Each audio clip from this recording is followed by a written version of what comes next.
व्यासपीठावरील सर्व बांधव, आज आपल्या परभणी जिल्ह्याच्या वतीनं संतोष भैया देशमुख यांना न्याय मिळावा म्हणून मोर्चा आयोजित करण्यात आला। देशमुख भैयाचे कुटुंबीय सुद्धा इथं उपस्थित आहेत। आता सगळे खूप बोललेत,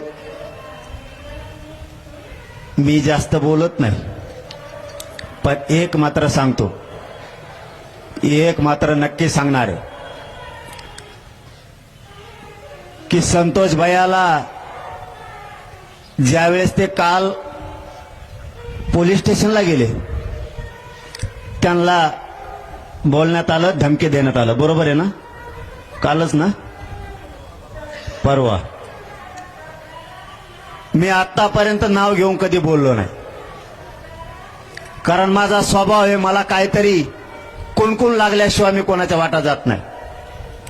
पण यापुढं आमचे संतोष भैया तर आता गेलेतच, पण यापुढं जर त्यांचे कुटुंबीय आणि धनंजय भाऊ देशमुख आणि त्यांच्या कुटुंबियाला जर धक्का लागला तर धनंजय मुंडेला रस्त्याने सुद्धा फिरून देणार नाही।